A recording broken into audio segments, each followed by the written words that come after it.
Ladies and gentlemen, thank you very much. First of all, many thanks to organizers to invite me for such a forum, because openly I would like once more have this strong positive feeling like I have had it 25 years ago at home. And it was something marvelous.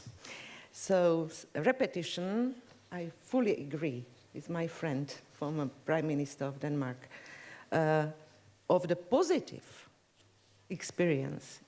Is helpful, but not to repeat the mistakes and terrible things. I have just returned from Ukraine, and openly I am very influenced what has happened in the country of my friends, our neighbor country, because there is a war. And I remember the crying of women, the crying of men, who were looking on us and asked, please stop the war. And I started to think what we can do. Maybe we can do more than we are doing today. We can put together our voices against the tensions, the conflicts, and the wars in the Europe. When the EU has received the Nobel Prize, there was strong criticism. For what during the crisis? Many arguments against, but also 3 arguments for this prize. The first was trying to keep the peace. The second, to promote democracy and freedom. And the third, to guarantee human dignity. And these are our duties not only at home, but also in the countries fighting these days for their human dignity, peace, and democracy. I was thinking where we are after 25 years, what we have done and what is still open as a challenge, as a task. You know, as I am also a professor of statistics, I will start with few figures, only few, I promise. 7 billion people in the world, 7 billion different life stories. 700 million in Europe, 1/10. 500 million in European Union, 330 million in Eurozone. The same amount as United States of America. This amount is producing 19% of overall world GDP. But we have also produced 2 world wars. We are still producing conflicts and tensions at our continent. That's why I think we can say that the European Union is still a divided unit because of social and cultural environment, because of differences of the democratic institutions and their performance, because of rule of law, because of the level of corruption. That's why the division inside Europe is not according to common value systems, but according and the differences and interactions in between environments and concrete institutions. We can find 3 main axes in the Europe. Social and economic environment, it's clear division in between north and south part of the Europe. Very clear. The differences in political and civic environment is the difference in between east and west. And third axis, according to the role of the state. strong or not so strong state with the competencies, in other words, with big and small governments. So we have different, we can say, clusters of countries in the Europe looking on the fingers what's going on in another country. And when there is a problem, there is once more the question of the kind of solidarity and cooperation inside Europe. I think we can mention four specific features of Europe as a whole. Very briefly, they are very well known, so-called Eurosclerosis. It has nothing together with memory, it's economic category, you know it. Eurohysteresis, Eurodiversity, and different Euro history.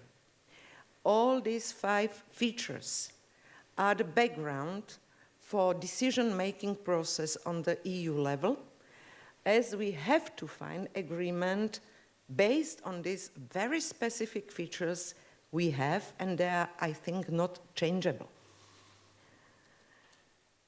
That's why maybe at present there are such voices that, come on, there is something wrong with the principles of democracy. You have problems, you have very high level of unemployment. Classical economic law that economic growth meant lower unemployment doesn't work in Europe. It's this feature of Europe I have mentioned already. So there are voices very well known from Hermet, from Crouch, from Keane about winter of democracy, post-democracy, death of democracy, or critical citizen, not dissatisfied citizens, new conflict in between the power and the citizens, and question, sometimes answers, that it's the deep crisis of content and basis of liberal democracy. Friends, I think this is very dangerous because it's the first step for returning of any kind of authoritarian regimes or more totalitarian regimes. Mr. Prime Minister has mentioned the risks of Eurosceptical voices, extremists, nationalists, etc. Such interpretation is leading to this kind of movements inside the Europe. We have created strong expectations in the year 1989. After the 40, 50 years of totalitarian regimes in some countries, after 2 totalitarian regimes, fascism and communism, Slovakia is an example of this kind of combination of 2 strong totalitarian regimes. First time, after the 1 century, people had a chance to create their own expectations. And really, they were very, very high. Democratic deficit is something what we can define as a gap in between these expectations and real measurement of real situation in the countries and societies. And we can really conclude that this democratic deficit is much higher in the post-communist countries in comparison with all the democratic countries. I have in my mind the way to the freedom. Always, this way from non-freedom to freedom is interconnected with different phenomena. First step is huge euphoria, huge expectations. Then very quickly is the first valuation and questions. Oh, come on, it's very complicated. It was maybe better to live under the totalitarian regime but have security and covered basic needs. Maybe we have to return back. Then is the phase to define new rules of behavior, new constitution, new legal system. And once more, who has the truth? Why there is a majority right? Why my truth is not the truth of all the citizens around me? And once more, this nostalgia to the regime when there was not such a pressure to think about the things, to negotiate, to formulate new rules of game. When I had a look on the trends in such attitudes and valuation of citizens 50 years ago, such measurements we have had on the table, then I can conclude that for all democracies, there is no any signal of so-called death of democracy or something like this. Only what is visible is fluctuating support of democratic regime, sure interconnected with the effects of crisis. But it's normal. It's normal. In these countries is really deep-rooted feelings of national pride and national identity. Today, we have chance to meet each other and accept the name, which are for some of us very complicated. The second question usually is, from where are you? And we Europeans had answered, from Slovakia, from France, from Italy, from different countries. I didn't hear the answer, I'm from Europe. European identity is something what we still have had no in our minds. More, as I will show immediately, in former post-communist countries, national identity is still very weak. That's why we have problem with supranational identity. So there is no dissatisfied Democrats, but as I have mentioned, only fluctuating support and liberal democracy is doing quite well. Another situation is in post-communist states. There are really larger disparities between expectation and perceived performance in the country. These societies are less familiar with democracy. If in all the democracies there are values of informative societies of self-expression, in this part of the Europe is more oriented to traditional security values. We didn't do the step to so-called Toll-Flair third way, not at all. Economic development and subjective sense of well-being proved equally important for satisfaction or dissatisfaction of citizens. So that's why the valuation of democracy is based and measured through own standard of living, security system in the country, and own happiness.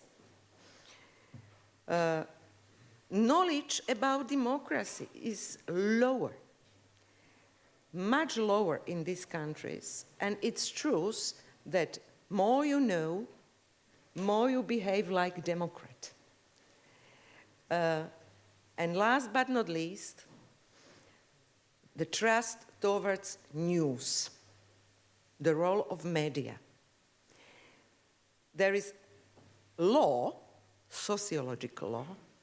The more you have information for news, objective news, more you are satisfied with democratic features in your country.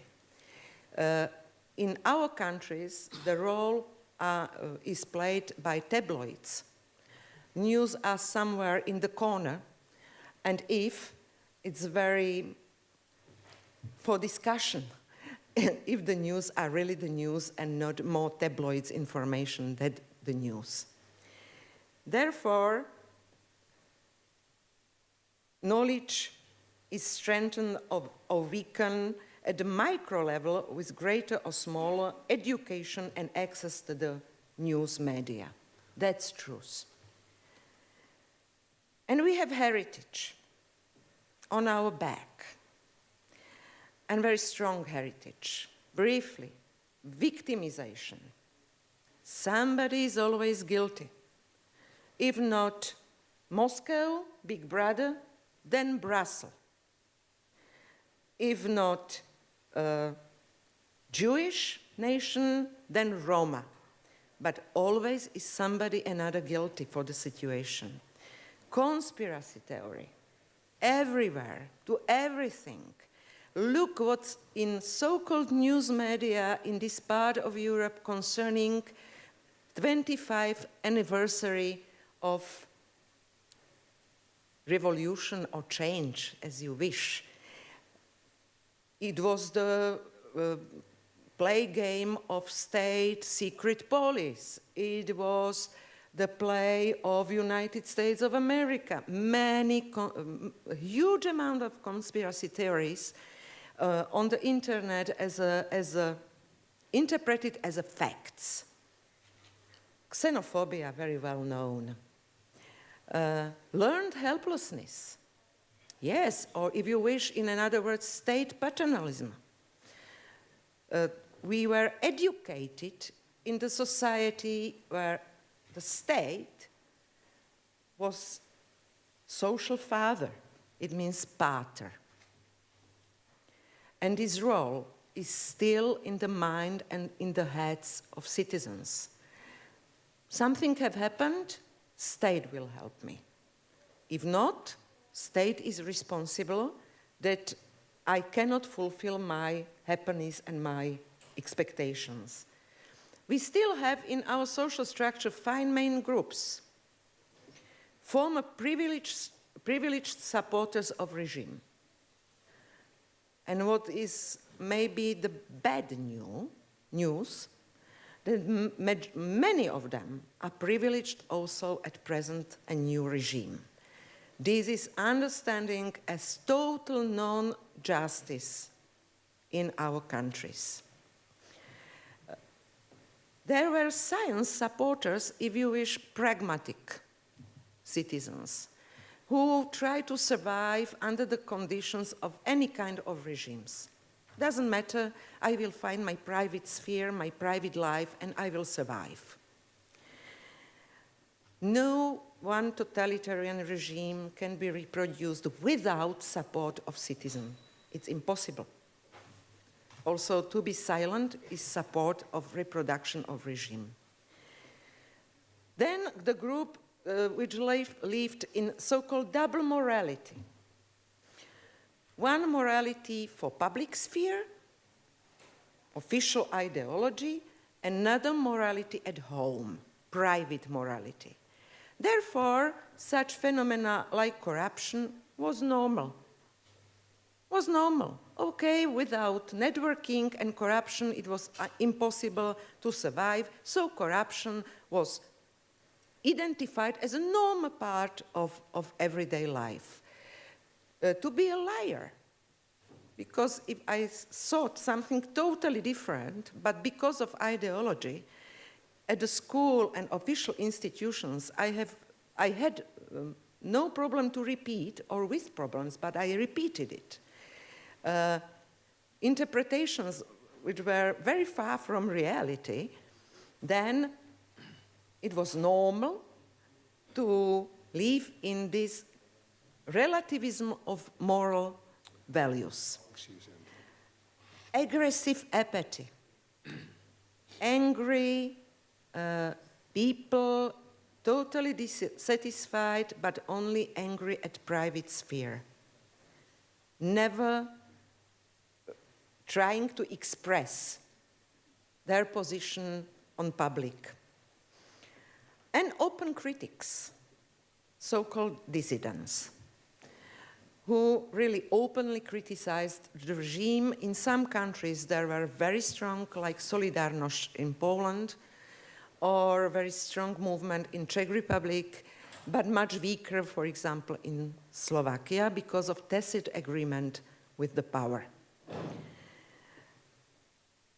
Mr. Galbraith mentioned that the change in 1981 in Europe was one of the most positive events in modern history. But we still, friends, really cannot say that the majority has enthusiastically embraced the new way of life which was formed under the influence of complicated social and economic transformation. So there are several tendencies, and there are tendencies toward authoritarianism and undermining of democratic institutions. There are problems, really, with consolidation of democracy and establishment of democratic institutions. There is still people's insistence on the strong role of the state. Paradoxically, they want stronger and stronger support from the state, deeper crises, deeper and wider asking for the support from the state. There is very critical reaction to social inequalities, which significantly grew under the new economic conditions and recent crises. People are dissatisfied with the level of corruption, weak rule of law, weak transparency, non-justice, and as Timothy Garton Ash called it, nomenclatura democracy, as Iveta Radicová called it, oligarchia democracy. Really prevailing is weak confidence towards governmental and democratic institutions and doubts on legitimacy of EU decision-making process. I would like to conclude with positive message. And there is positive message. We did it. Moses needed 40 years. We have the journey of 25 years. And we are the part of the most developed countries of the world. Yes, we have problems, but citizens have a chance to solve them if they are not silent. There are protests all around the world because they have a chance to give a feedback to old kinds of governing and governance. I have started with my fresh experience from Ukraine. Ukraine is a totally different country like they were 25 years ago. After the Maidan, there is strong control and strong impact of citizenship. The orientation of the country is totally different like it was several months ago. And the citizens understand how they can use their power. And I think this is about the freedom, because freedom is of understanding of the power of citizenship. Thank you very much for your attention.